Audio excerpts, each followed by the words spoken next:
I'm Sarayo and my metric number is 310503, and I will start the presentation by introduction KERJAYA Prospek Property Berhad and Ken Holdings Berhad.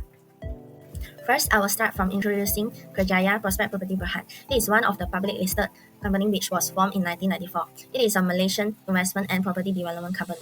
The company operation include residential and commercial development, retail leasing, hospitality management, and it also provides service such as project consultancy and recreational facility management. The connection to a construction subsidiary registered with CIDB Grade 7 is the main competitive advantages of the company. This allows it to handle high-rise and technically challenging building projects. This ability strengthens its position when carrying out premium development and working with renowned developers. With the strong construction skill, experience in development, and income from services, the company is standing in the competitive property development industry in Malaysia. Next, I will be introducing a Malaysian public company that are founded in the early 1980s, which is Ken Holdings Berhad. The company conducts its business through three main segments, which are construction, real estate development, and investment in properties. It is known as an expert in engineering and committed to property development and long-term investment. What is the reason that make this company so strong and competitive in the market?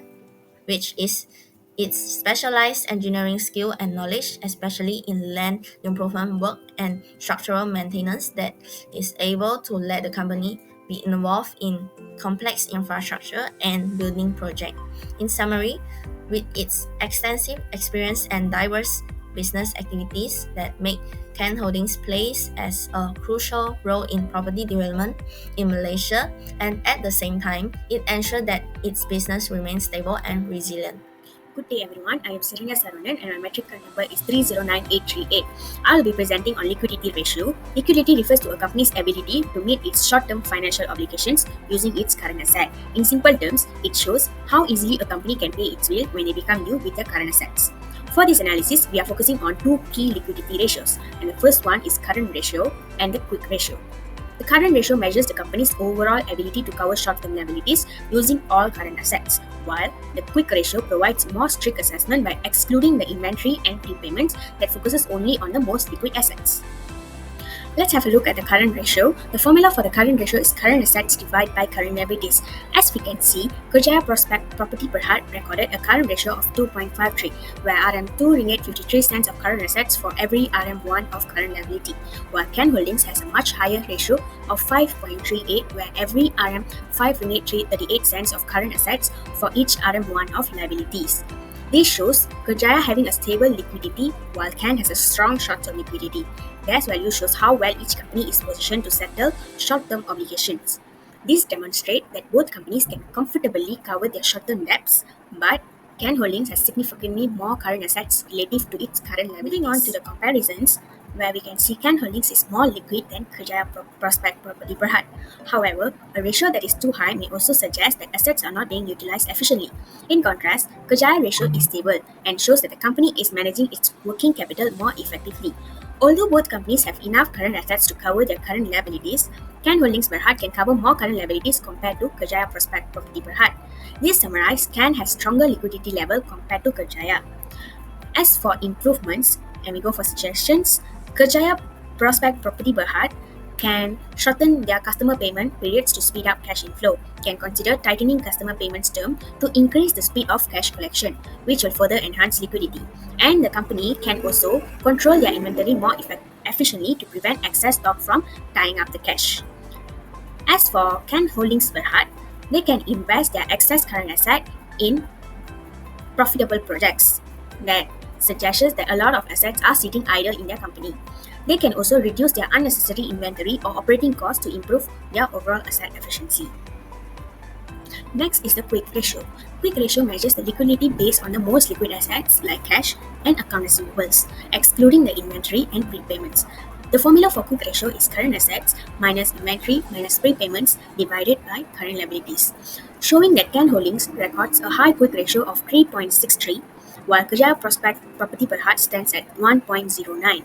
This shows that both companies are capable of meeting short-term obligation without relying on their inventory. However, Can's extremely high ratio once again indicates the possible inefficiency as too many liquid assets may be sitting idle. Kerjaya, on the other hand, demonstrate a more balanced and stable, efficient liquidity position.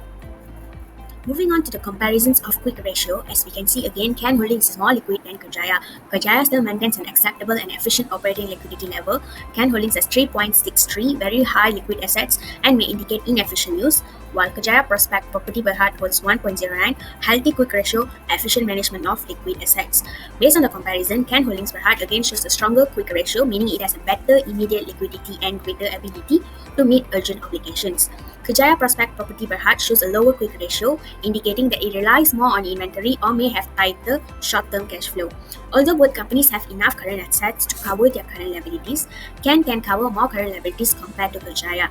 This summarized, Can has stronger liquidity level compared to Kerjaya. This shows that both companies are capable of meeting short-term obligation without relying on inventory. Moving on to the suggestions, for Kerjaya Prospek Property Berhad, improving the speed of collection accounts receivable will help strengthen liquidity even further.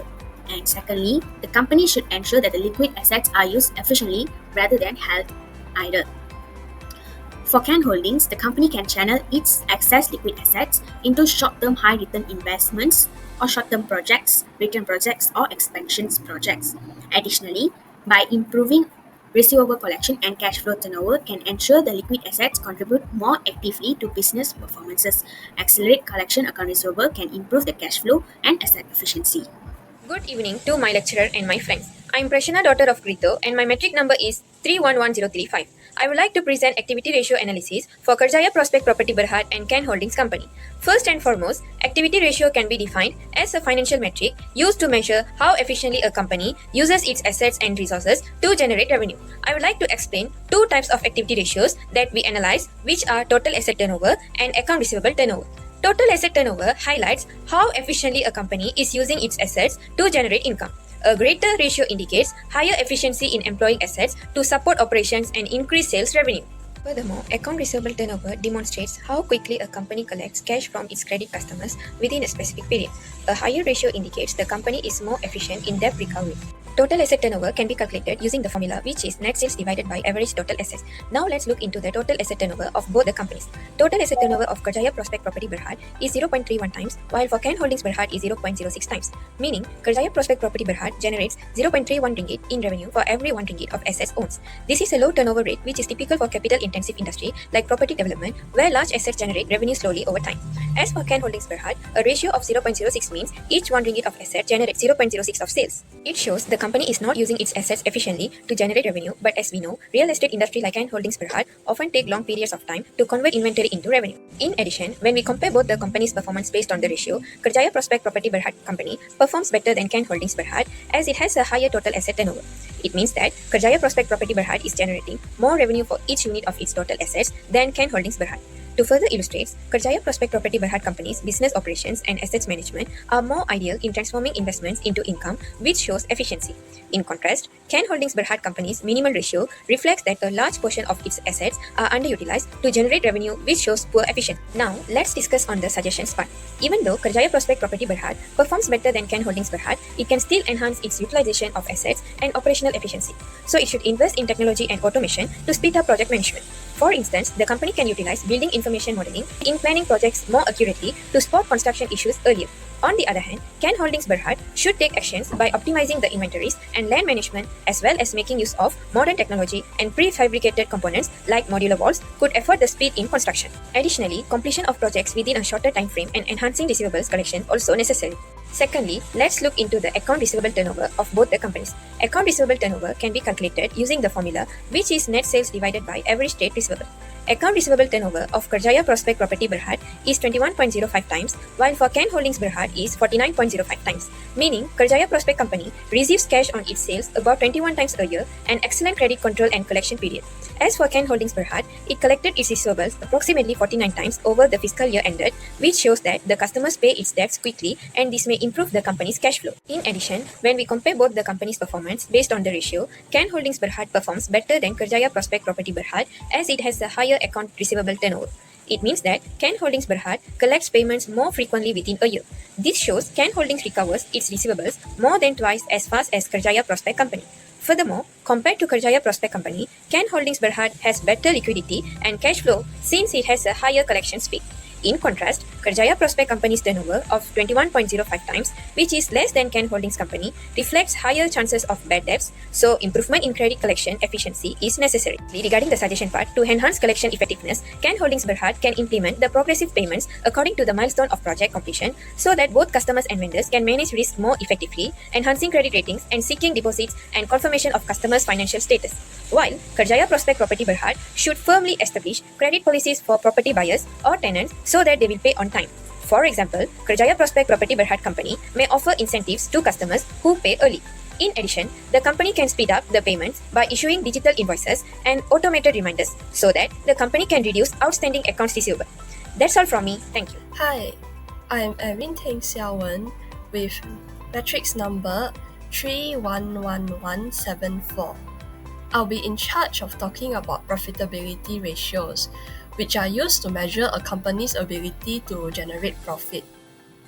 The profit margin on sales is a profitability metric that shows how much a company earns, while the return on common shareholders' equity shows how much common shareholders earn from its capital. These are the profit margin on sales for both KERJAYA Prospek Property Berhad and KEN Holdings Berhad, with its formula being net income over net sales. As we can see here, KEN Holdings Berhad has a greater percentage of profit margin on sales compared to KERJAYA Prospek Property Berhad. This means that KEN Holdings Berhad generates more profit after deducting all its expenses compared to KERJAYA Prospek Property Berhad and has a higher profitability and stronger cost control.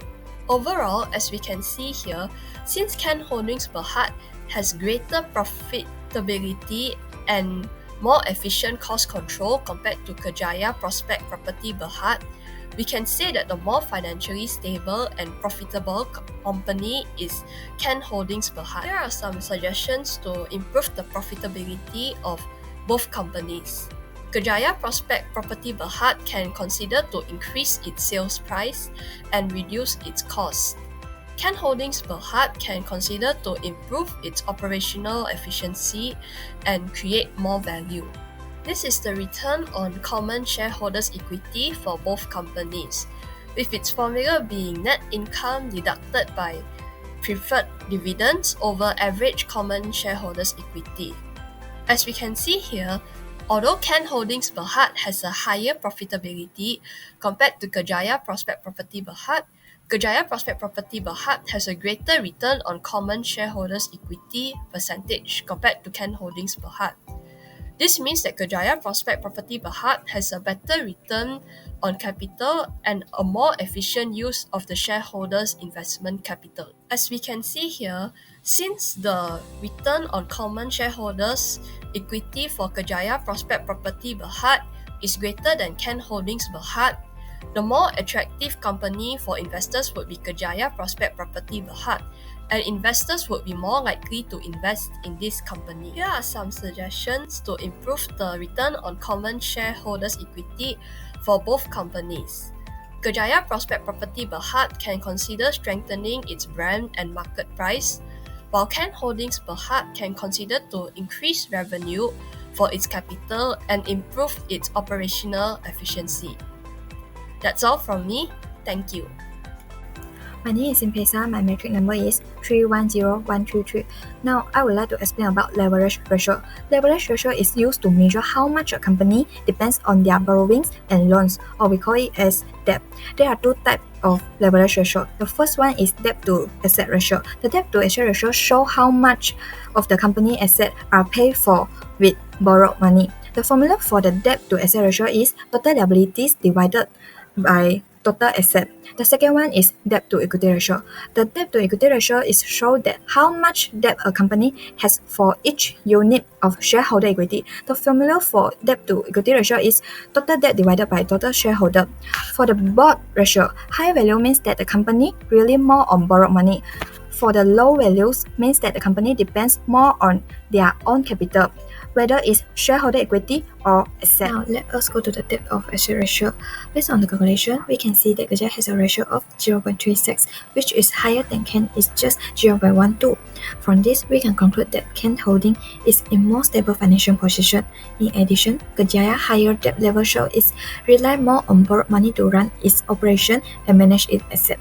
They are employing a more aggressive growth strategy by using a debt to power their operation. This approach could generate higher returns and grow the business faster, but it also comes with higher risks. On the other hand, KEN Holdings lean more to the internal financing or shareholder equities, which is a safer and more sustainable model, but it also means their growth and profit probably won't be as high as KERJAYA. Our comparison shows that KERJAYA and KEN's company use very different strategies. Because of this, they need different suggestions to improve their company. In order to improve the return on asset and efficiency of capital use, KERJAYA Prospect Property should moderately use low-cost debt, such as raising funds through a long-term loans with a low interest rate. Secondly, KERJAYA also can optimizing the allocation of assets by reinvesting idle or low-return assets into higher return projects. For KEN, they try to find opportunity for growth. So we suggest that they can invest in innovative and diversified businesses such as technology upgrading and developing new market which can improve the return on assets. Let us move to the debt of equity ratio. According to the calculation, KERJAYA Prospect Property show a ratio that 0.31. However, KEN Holdings stand out with a 0 ratio, which means that they operate with no debt at all. To conclude, KEN is more stable than KERJAYA because it does not rely on any borrowings and loans. It only depends on its own capital and stay away from debt completely. For the KERJAYA Prospect Property, it's still within control but with a little more risk in expanding its business. To optimize the debt of equity ratio, we suggest that KERJAYA Prospect Property should reduce existing liabilities by paying high interest debt in advance of replacing short-term debt with low-interest long-term loans. Furthermore, KERJAYA also supports to increase the equity of shareholders through attracting new investors by issuing new shares or retaining more profit as retained earnings. In contrast, KEN ratio is 0, which means the company does not rely on any loans or borrowing for financing at all. In this case, the company does not need to adjust the debt structure as it is not applicable for making suggestions. That's all from me. Thank you. In the conclusion, it shows that KEN Holding Berhad has more financially stable and profitable, strong liquidity, excellent credit management, and having lesser debt compared with KERJAYA Prospect Property Berhad. Therefore, KERJAYA Prospect Property Berhad performs more better at generating profit using shareholders' equity and more idle in transforming investment into income when it compares with KEN Holdings Berhad. So, in the conclusion shows that both of the company have its own advantages and disadvantages. Thank you.